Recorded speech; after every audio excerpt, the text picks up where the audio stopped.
All right, I think we are recording. I am happy to be here. I'm Sean Barker of Sean Barker's Hodgepodge, and this will be my last little Black History Month production. I did less than I had intended to this year. I actually have two more ideas that I won't have time to do by the end of today. It's already toward the end of the day, really, and today's February 28th. So I, fortunately, at least one of them is focused on a woman, and really, it's more appropriate in a lot of ways. I realized later for Women's History Month, so I'm going to go ahead and roll that one over to Women's History Month. So we'll let you know when we put that one out. And for the other one, the second one, it's sort of like a poetry reading. So I might see if I can convert that into some kind of a live event, and I will keep you guys posted if I'm able to do that. So, but I did want to end with Audre Lorde. Some people who know me very well will find that completely unsurprising. And I especially at this time think that we need to examine her formidable essay, The Transformation of Silence into Language and Action. Just the title of the essay, it's almost like a command. The transformation of silence into language and action. Any day now, any moment now would be great. So, but she gives us so much depth of thought and so much fantastic flowery language to use to reflect upon this matter. So I'm going to go ahead and read this essay, this speech, I guess. It was an essay that became a speech, in my opinion. Or maybe it was a speech that became an essay. And then I'm going to discuss it a bit, and that'll be the way of wrapping up Black History Month for the Hodgepodge. Okay, so I've got it in parts. I'm a perfectionist, and I noticed that someone who had it available free online, because I don't have my copy of the Cancer Journals with me at the moment. It's in storage. I had to put it together in pieces because the people who had transcribed it didn't do it very well. So forgive me if you see a lot of paper shuffling. Okay. This speech by Audre Lorde was originally delivered at the Lesbian and Literature Panel of the Modern Language Association's December 28, 1977 meeting. It was then published in many of Audre's books, including the Cancer Journals and Sister Outsider. It contains a poem that was originally published in Audre's The Black Unicorn, 1978. So I guess it was a speech that became an essay. The Transformation of Silence into Language and Action by Audre Lorde. I would like to preface my remarks on the transformation of silence into language and action with a poem. The title of it is A Song for Many Movements, and this reading is dedicated to Winnie Mandela. Winnie Mandela is a South African freedom fighter who is in exile somewhere in South Africa. She had been in prison and had been released and was picked up again after she spoke out against the recent jailing of Black school children who were singing freedom songs and who were charged with public violence. A Song for Many Movement. For those of you who know or don't know, or maybe would assume and would like to have the clarification, Winnie Mandela was Nelson Mandela's second wife, in addition to being a freedom fighter in her own right. A Song for Many Movements by Audre Lorde. Nobody wants to die caught between ghosts of whiteness and the real water. None of us wanted to bones on the way to salvation, 3 planets to the left, a century of light years ago. Our spices are separate and particular, but our skins sing in complementary keys. At 7:45, meantime, we were telling the same stories over and over again. Broken down gods survive in the crevices and mud pots of every beleaguered city, where it is obvious there are too many bodies to cart to the ovens or gallows, and our uses have become more important than our silence. After the fall, too many empty cases of blood to bury or burn, and there will be nobody left to listen. And our labor has become more important than our silence. Our labor has become more important than our silence. Wow. I have come to believe over and over again that what is most important to me must be spoken, made verbal and shared. even at the risk of having it bruised or misunderstood. That the speaking profits me beyond any other effect. I am standing here as a Black lesbian poet, and the meaning of all that waits upon the fact that I am still alive and might not have been. Less than 2 months ago, I was told by two doctors, one female and one male, that I would have to have breast surgery, that there was a 60 to 80% chance that the tumor was malignant. Between that telling and the actual surgery, there was a 3-week period of the agony of an involuntary reorganization of my entire life. The surgery was completed and the growth was benign. But within those 3 weeks, I was forced to look upon myself and my living with a harsh and urgent clarity that has left me still shaken, but much stronger. This is a situation faced by many women, by some of you here today. Some of what I experienced during that time has helped elucidate for me much of what I feel concerning the transformation of silence into language and action.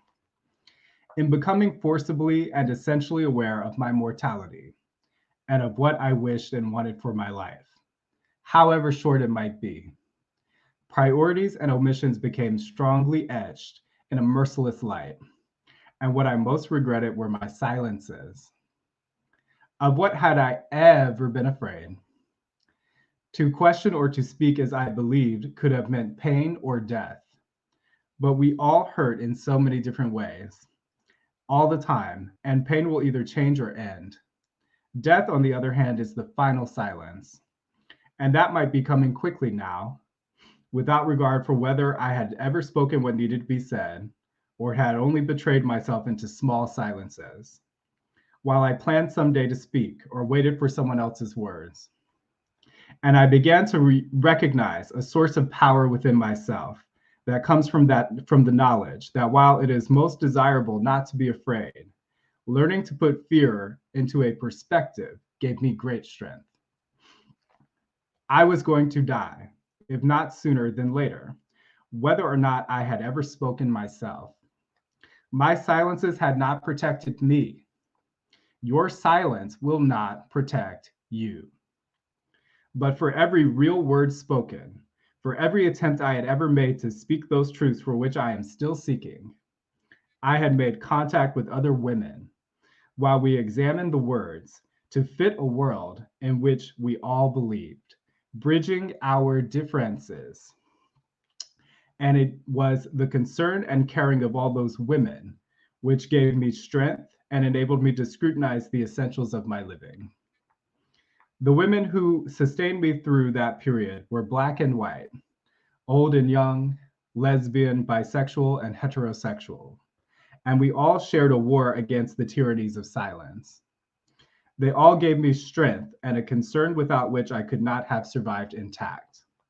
Within those weeks of acute fear came the knowledge. Within the war we are all waging with the forces of death, subtle and otherwise, conscious or not, I am not only a casualty, I am also a warrior. What are the words you do not yet have? What do you need to say? What are the tyrannies you swallow day by day and attempt to make your own until you will sicken and die of them, still in silence? Perhaps for some of you here today, I am the face of one of your fears. Because I am woman, because I am Black, because I am lesbian, because I am myself, a Black woman, warrior poet doing my work, come to ask you, are you doing yours? And of course I am afraid because the transformation of silence into language and action is an act of self-revelation.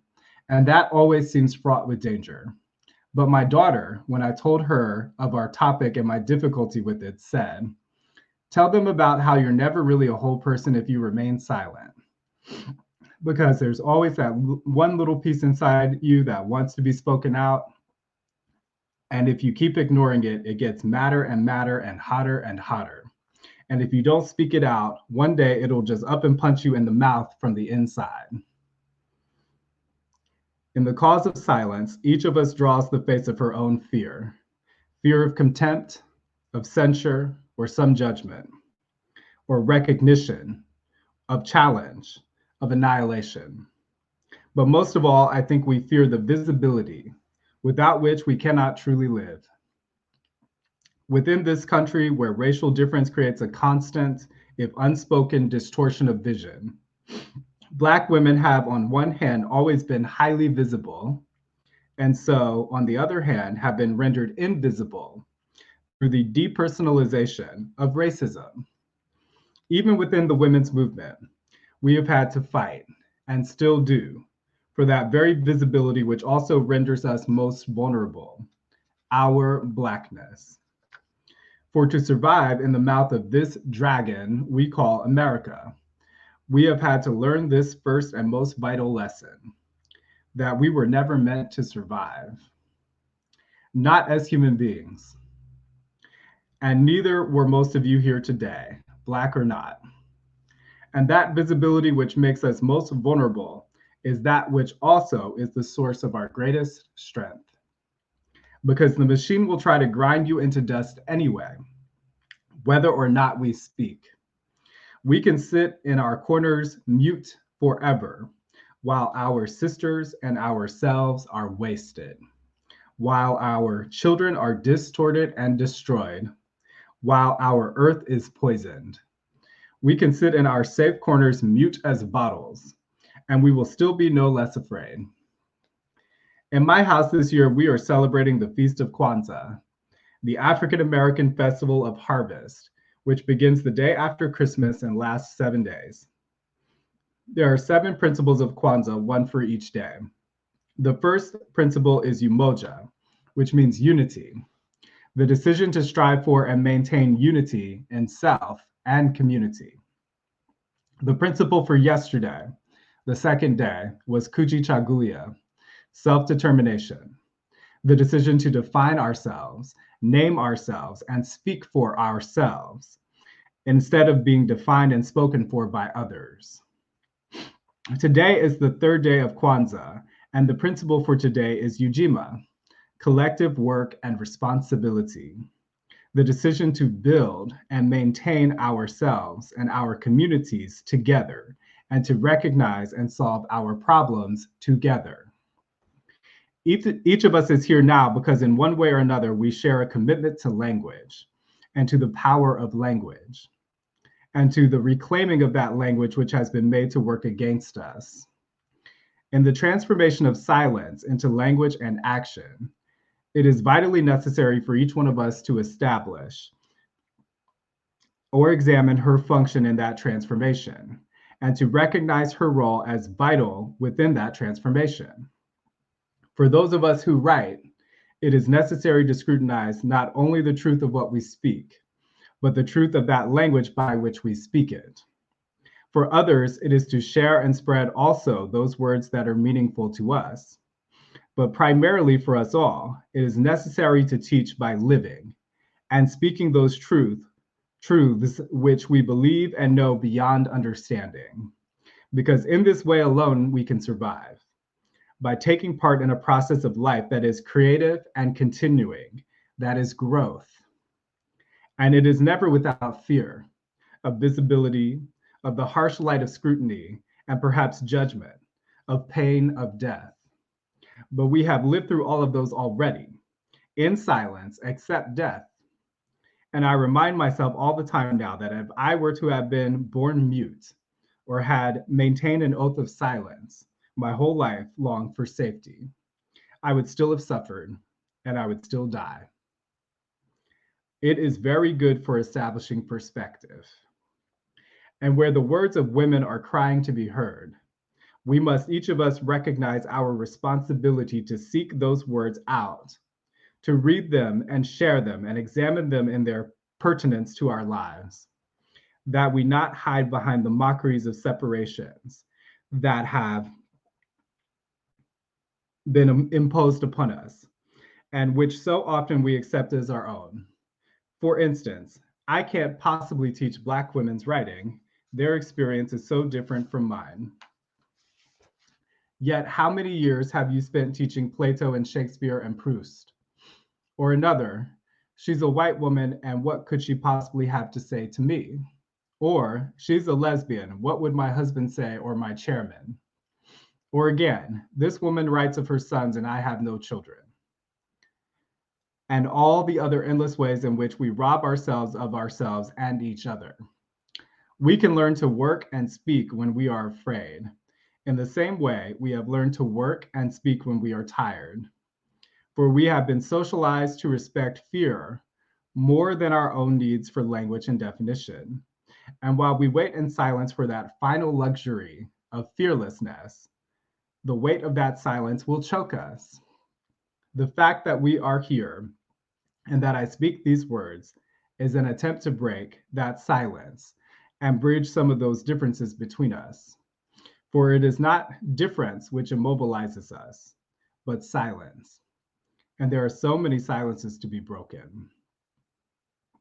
I've always loved that line, and there are several lines in this essay that I especially love, but this one in particular. We can learn to work and speak when we are afraid in the same way we have learned to work and speak when we are tired. And that puts everything in stark relief, because the truth is we do have an override function within our minds, usually our prefrontal cortex, right?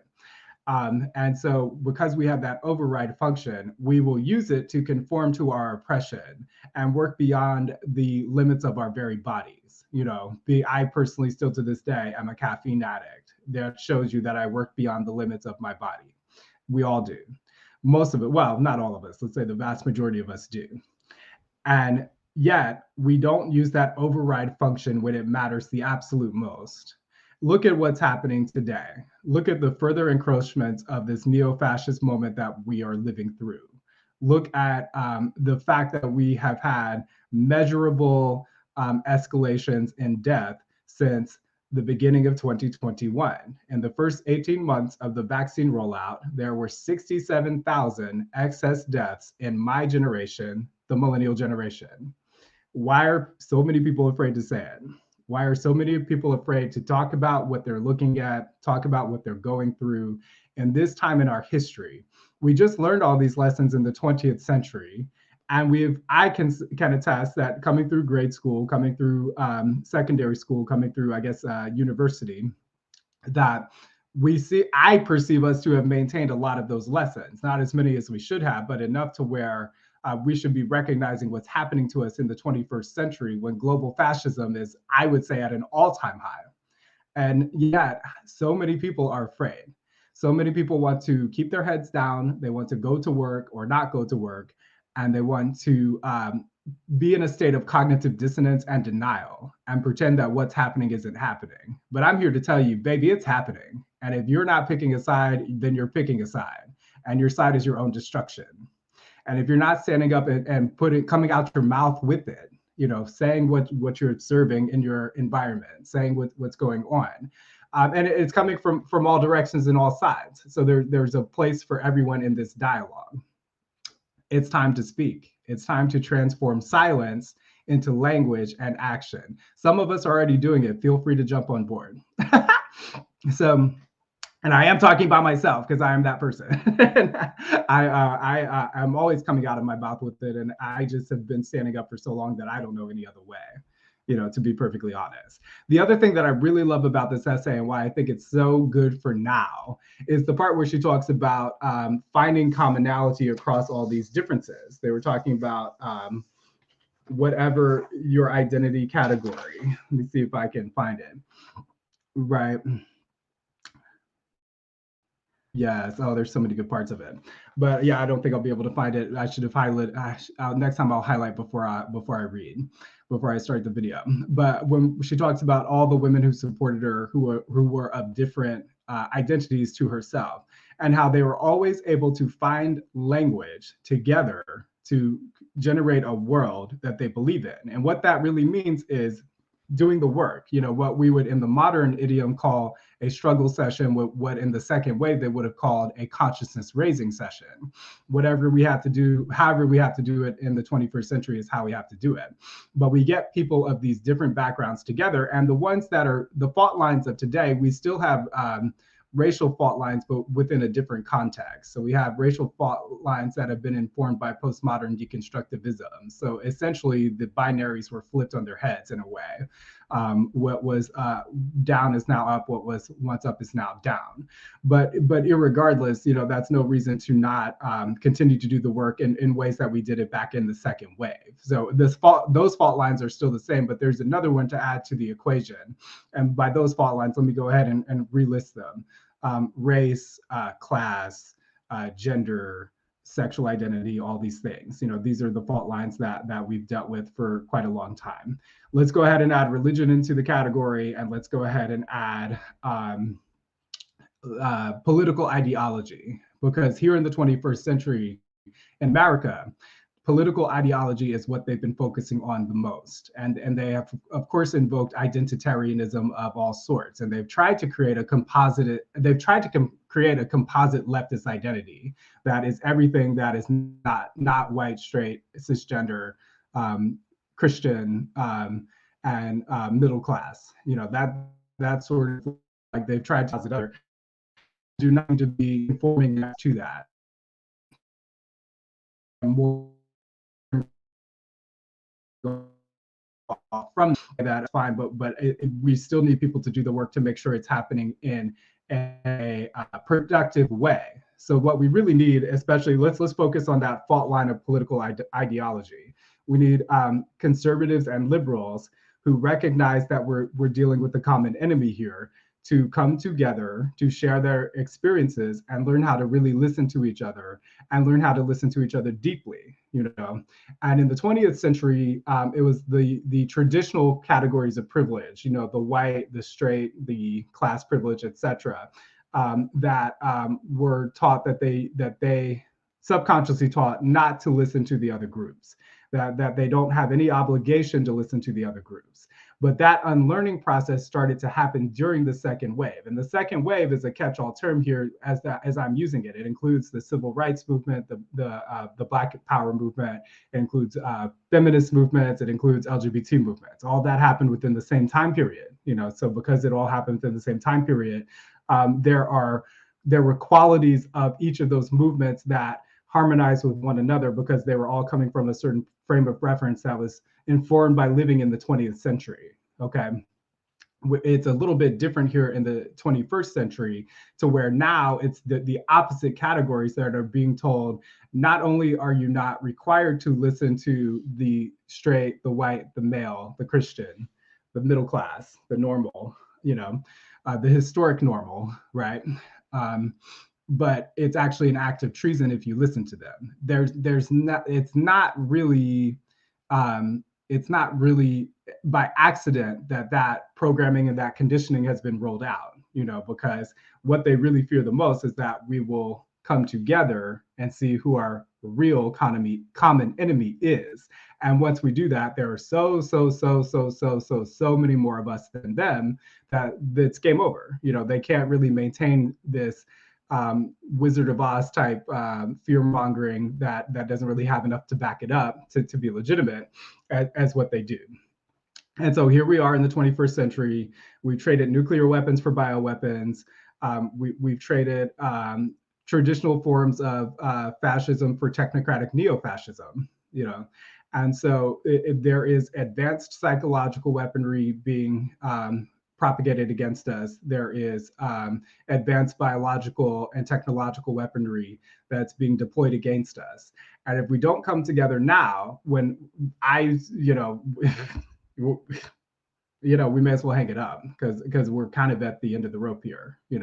I don't really see how much further it can go without driving us all collectively back into the dark age. So if we want to maintain the gains that we've made as a species in terms of our literacy, and in terms of whatever cultural enlightenment we have or have not attained, I think that's there are things that we've clearly gained, and then there are things that we think that we've gained that we haven't, in my opinion. But we have gained something. We have gained enough to worry about preserving it, and the cause of liberty and justice. We've made a lot of gains through that. whether or not you want to believe it, the United States Constitution was an advancement in the cause of liberty and justice, and it's still in this generation, in the 21st century, it is barely protecting us, but it is protecting us in functional ways that are observable if you're really paying attention to what's happening. I would draw your attention to the public health for medical professionals and transparency case that came out of Texas. Whereas, yes, we do have a right to see what they're injecting in people, and our government agrees. Part of our judiciary agrees. And now we have 330,000 documents, internal documents from Pfizer that was used in the FDA in the approval of Pfizer Comirnaty. And so we know that they knew that there were over 1,200 deaths, yes, deaths, in the phase 2 clinical trials before they ever rolled the vaccines out en masse. We know that because our Constitution has protected us, despite the fact that it was written by white male slave owners who were not perfect people, just as you are not, just as I am not. By God, I wish you'd stand up. You show me if you're perfect, okay? It'll take me about 3 seconds to tear that delusion down. Raise your hand if you think you're the perfect one. Let me read you for filth. I'll tell you what you really are. None of us are perfect. And then we have the same sort of, we have the gains that have been made from the other direction. We have the gains that were made by the civil rights movement, the feminist movement, the LGBT movement. Look at what's happening now, where you have technocratic, communist-fascist capitalists that are literally dividing up these movements and exploiting them and infiltrating them and contorting and distorting them for their own purposes. We're about to go through yet another season. It's almost March now. We're about to go through another corporate Pride Month in June. Pride sponsored by Pfizer. Pride sponsored by Coca-Cola. And some people love it. It's like, don't you see what has happened here? Your movements have been taken from you. Our movements have been taken from us, have been stolen from us. We have got to take them back. We have got to take them back. And we can't start doing it until we divorce ourselves from the master narrative, from the hegemony, which is there's a right-wing hegemony and a left-wing hegemony. Don't fight me on that. I know what I'm talking about. There are hegemonies on both sides. We have to take back our narrative from the hegemony. How do we take back our narrative from the hegemony? We talk to people. And if you have a concept in your mind of another category of a poor and oppressed people that you see as your enemy, you need to be real about yourself, that there are rich people who are better thought of as oppressors than as oppressed people, who have conditioned and brainwashed you to think that. Right. So if you're conservative, you might, and here in America, you might see a non-native English speaking immigrant as your enemy. If you are a liberal here in America, you might see a poor white MAGA Republican as your enemy. Okay. If you've got a concept of prejudice like that, your homework, the work that you need to do to transform silence into language and action and actually move the ball forward in terms of what we're doing, is make a friend of that exact category. And talk to them like a human being and listen to them like they deserve to be listened to. And we all need to do it. So this is not me pointing the finger in one direction or another. I am a libertarian, let's say anarcho-capitalist origins. You know what I mean? I don't much have a taste for Republicans or for Democrats. I have a taste for none of the above. I have a taste for, why don't we have a multiple party system that protects all of us, so that we get out of these false dialectics that keep distracting us and are really part of the matrix of our oppression, if we want to get really right down to it. So I just don't engage with that. I've removed myself from the left versus right and say, okay, it's time for us to all come together. So I've made within myself a bridge identity to help facilitate this moment along the axis of ideology. And not everybody has to do it in the way that I do it, but I would say look at your world around you and make a choice within yourself to challenge yourself and stretch yourself and talk to people whom you might wish to dismiss, and then become a facilitator to help others do that as well. Once we start talking to each other and once we start listening to each other, I'm here to tell you that the left and the right have never agreed on more than what we all agree on now. Unfortunately, there's a language barrier because even though everybody's speaking English in this country, This sect has created its own internal idiom, and this sect has created its own internal idiom. So we need to learn how to communicate these concepts across that divide. For example, right-wing people talk about the communist takeover, left-wing people talk about the fascist takeover. The functional sign signifier side, that's part of why I did the B.B. King piece, and I incorporated the work of Henry Louis Gates into it as part of my Black History Month series. Okay, sign signifier signified, which creates a signifier signified sign that creates a sign. The process is called signification. I talk about it in that piece a little bit, but that's what we really need to look at. Basically what's happening is that there's a same signified that is a real thing, an encroachment upon all of us that's coming from above, okay? But the left is using this set of signifiers to describe it, and the right is using this set of signifiers to describe it. And both of those sets of signifiers are lacking accuracy, because what the system has done and what they've always done, and what I realized that they were doing at age like 19, I don't know why people find this concept to be difficult, but they've taken the truths and they've spread it out. So while they're creating these fictitious political identities of left-wing liberal American, right-wing conservative American, they're giving some truths to this side and some lies to this side, and then they're giving other truths to this side and other lies to this side. So what we have to do is come together to find the composite realities, because the stuff that we're all agreeing on is more likely to be in the truth category, and the stuff that we disagree on might be where the lies live. But we have to do it as a real struggle session and with a real open mind, to where you have to be prepared to accept that you might be wrong about things. And you have to have the strength of character inside of yourself to hold your own in a condition where you might learn that you're wrong. And what it's really going to be is that we're going to learn that we're all wrong about something and we're all right about something. So it's kind of like you just approach it as equal. And men find this more difficult than women. That's why we're looking to Audre Lorde and the process of how they did it in the second wave. She's captured that in language here, and this given this to us as a little time capsule, and here I am sharing it with you today. Okay, so we've got a little bit of a template there to work on, and we have other people who've been using this work. But I would say women should lead the way. And I'm resisting the 21st century leftist identitarian concept that superficial diversity at all costs is what we want. I mean, that's clearly incorrect. There's no more imperialist, patriarchal, hegemonic female that has ever walked this planet than Hillary Clinton. And yet some of you all voted for her thinking that that was going to somehow bring you closer to free, whereas the Middle East was very happy that she didn't get elected, because they were anticipating lots of bombs if she did, So it's kind of like these superficial tokenistic things is not where it's at. But in a very real sense, we need a woman-identified woman to lead our country at some point in the very near future. I hope that the person who wins the presidency in 2024 is an actual woman who is a mother, who is a cisgender female mother who has had that type of very biological influx of empathy that comes with giving birth to carrying another life and giving birth to another life. I think that we need it because we need someone who can sort of heal our collective soul and bring us to the table to these moments of shared communication. And I believe her first name was Carol, but her last name is escaping me right now. The psychologist who did the studies on female morality versus male morality. Male morality focuses on objectivism.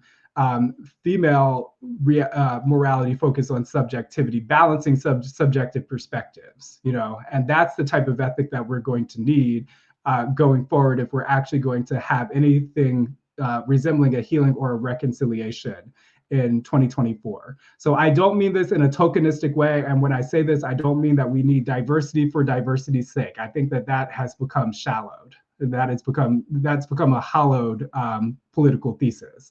But what I'm saying is we need womanly leadership in 2025 and beyond. So I'm hoping that, not Kamala Harris, not Nikki Haley, no one that I've seen in the race now, but I would love to see female leadership at the very tippy top of our country for this process of bringing ourselves back together and reconciling us, because we're still to this day, we're heading to the brink of not just global war, but civil war.